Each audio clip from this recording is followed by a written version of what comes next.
Kui rääkida oma sõprade või kolleegidega sellest, kui palju keegi raha teenib, siis see vestlus võib tihtipeale jääda väga lühikeseks.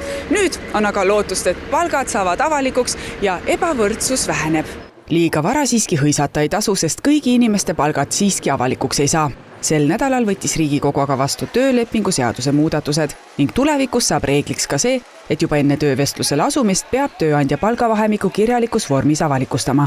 Põhilised muudatused, mis praegu Riigikogu vastu võttis, puudutavad seda, et värbamisel saaks kandidaat rohkem informatsiooni ja siis ka kindlustada mõningaid olemasolevaid aspekte tööõiguses, näiteks seda, et töölepingu seadus ütleks kindlalt, et tööandja ei tohi keelata iseenda palgast rääkimast, aga kellelgi ei ole ka kohustust rääkida enda palgast, selles mõttes see kohe nagu päevapealt midagi töötajate jaoks ei muuda.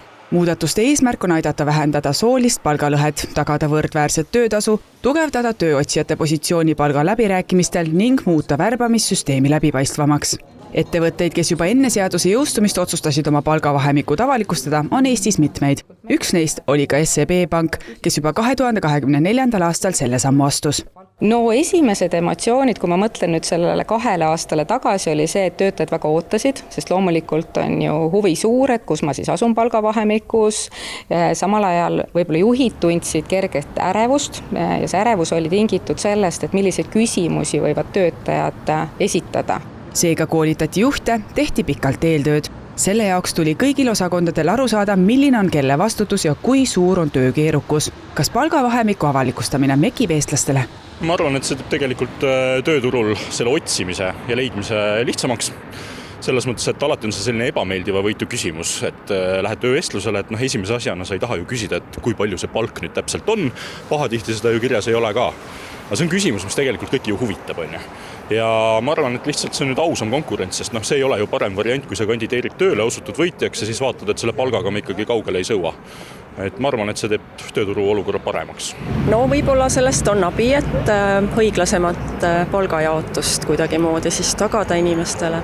Täna ta kindlasti ebaõiglane on mõnel pool. Ma arvan, et see tööandja ja selle inimese omavaheline asi. Ma arvan, et see ei ole väga teiste asi, eriti mitte avalikus asi. SEB Pank on näinud palgavahemike avalikustamises töökuulutuses igatahes vaid positiivset mõju. Kandidaatide kvaliteet paranes, see tähendas, et kui me siis töötajaid värbasime, meile kandideerisidki inimesed, kellele sobis see palgavahemik. Sest et võis olla juhuseid enne seda, et töötaja jõuab juba lõppvooru ja siis ilmneb, et tema palgaootus on palju kõrgem, kui me sellele positsioonile oleme valmis maksma. Ka sooline palgalõhe on SEB Pangas vähenenud.